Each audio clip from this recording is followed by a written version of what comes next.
Today we are talking about bans, more specifically, HiRez's ban and report policy. This is not a rant, this is not complaining about the current one, this is just talking a little bit about how it currently functions and some ideas of maybe what could be changed or what could be looked at in different ways. In this context, I first want to get this out of the way because I know it's going to be brought up. Yes, there are probably people who are unrightfully banned from Smite.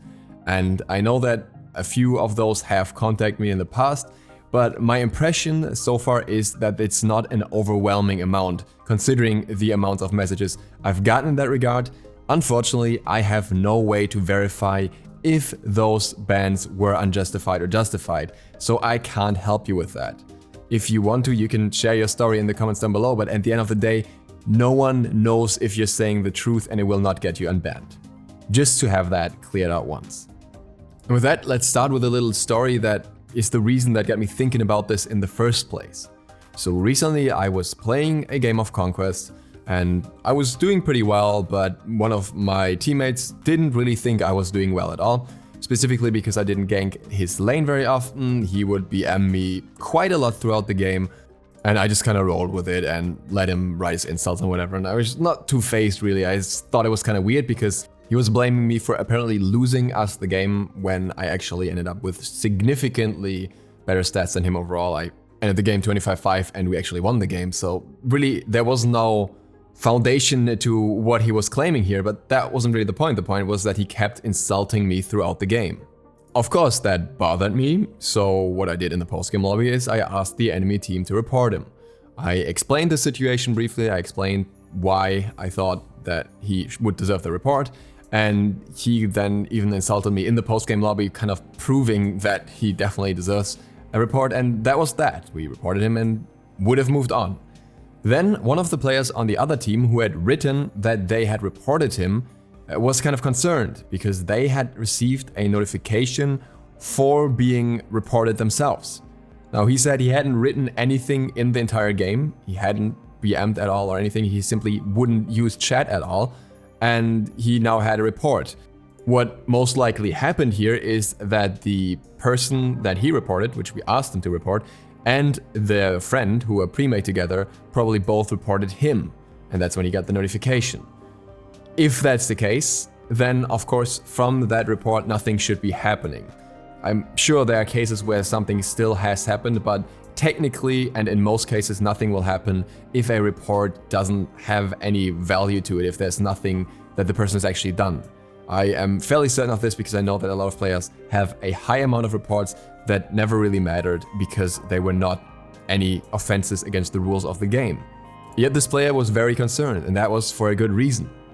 This player apparently had behaved very, very poorly in the past and had said some pretty bad things, and apparently some of those things were also in messages. Apparently some of those things were about HiRez employees in messages, which of course if you read that as a HiRez employee, you won't take that all too well. And with how the current rules are in terms of what you can get punished for, you can technically even get banned for things outside of Smite. For example, you can technically get banned for ghosting or harassing streamers on their stream. The overall rule set here is a bit vague.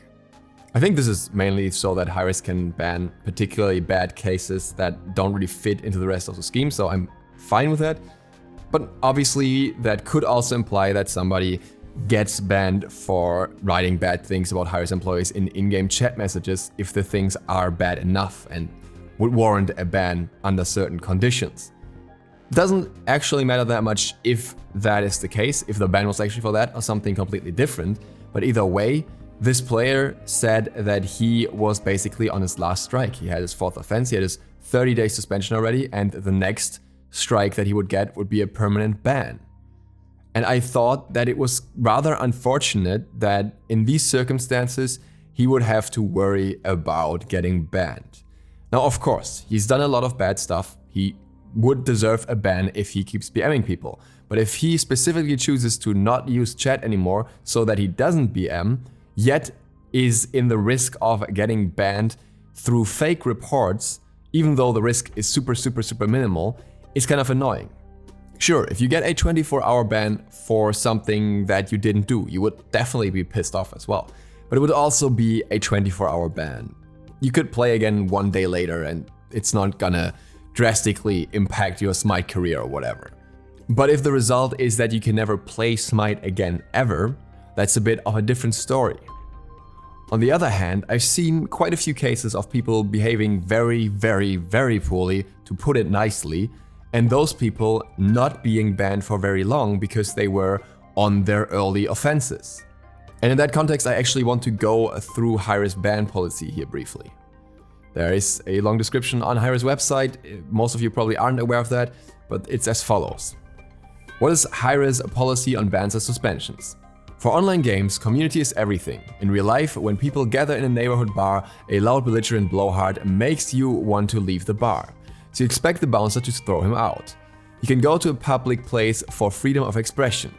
On the internet, it's harder to monitor, but the goal is the same. A positive community, so people want to be there.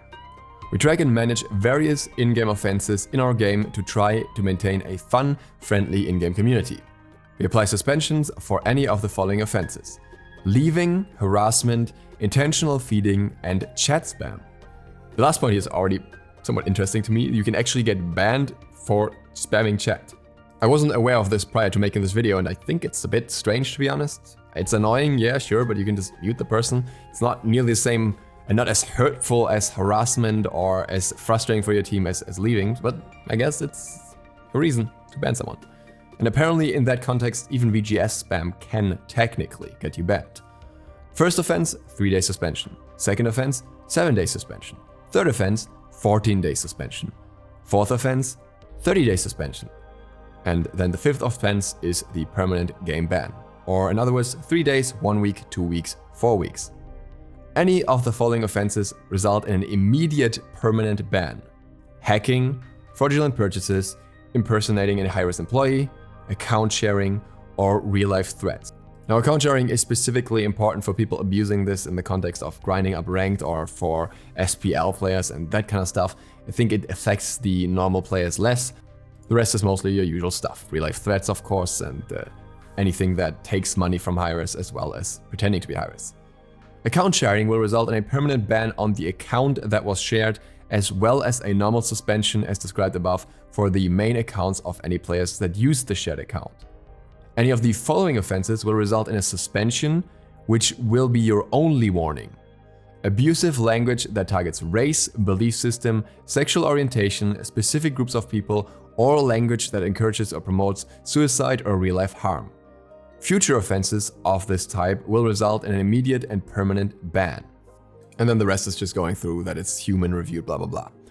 And this point, I think, is something very much worth talking about. Topics like suicide, like real-life harm, abusive language, all that stuff towards certain groups is obviously the heavy-hitting ones that are usually very bannable in most games. Interestingly enough, real-life threats and real-life harm are separated here and are apparently like, one is ban, the other one is a suspension. I don't know how that's working. I think that's just an oversight. But at the end of the day, it sounds like for these heavy hitters, you get a 3-day suspension the first time, and then you get a full-on suspension or a full-on ban the second time. It's kind of odd to me that the first suspension here apparently sounds like a brief one, unless it means you get a 30-day one immediately, but I don't think that's the case. And that's where I want to give you some food for thought. No matter how you think about ban policies in general, if you think that bans for insults are something that shouldn't happen in the first place or something, fair enough if that's your opinion. But you should be aware, or should still understand, that there's a significant difference between somebody spamming random letters in chat, so to speak, and somebody consistently insulting all their teammates. Under the current system of HiRez's ban policy, according to what's said here, both of these would lead to the same amount of suspension. And my personal thought is that while I like the escalating suspension system as a whole, I think there should be different thresholds depending on the type of offense. So for example, if somebody gets a ban for harassing their teammates on a regular basis, I don't think the first one should be 3 days. I think the first one should be 7 days to make it clear to them that what they're doing there is absolutely not acceptable. Meanwhile, a ban for DCing frequently, which can be traced back to a relatively bad internet connection, which you can kind of see depending on how the behavior of the players, etc. might not be quite that bad, and maybe it should rather lead to a temporary suspension so you can sort out your problem instead of escalating the same way as the other offenses here do. What I'm saying here is that different offenses should be weighed differently. And I think certain offenses should, for example, also not lead to a permanent ban. Such as, for example, chat spam. I think if somebody's annoyingly spammy in chat and gets multiple bans for that, I don't think that should escalate up until a permanent ban is issued. Yes, that person will always be annoying, but at the end of the day, they're still not really doing any major harm. They should just get another 30-day suspension over and over if they don't learn. Yes, they will spend a long time without the game, but that is something that will probably change their behavior, but again, they're not really mentally hurting others. Whereas somebody insulting others may just stumble across the wrong person who takes it very personally and it affects them for a very long time. So with that player from earlier in mind, I think there should be a little bit of a different escalation system depending on the severity of whatever ban-worthy activity was done here. Additionally, I also think that community figures should be held to a higher standard. I think as a community figure of a certain size, you should be very much aware of these rules. You should be able to understand what to do and what not to do, and maybe to a degree this should also be reflected on a channel. So if a channel started, or a Twitch stream started a particularly large witch hunt against a player for whichever reasons, that should maybe also be factored in when it comes to ban-worthiness.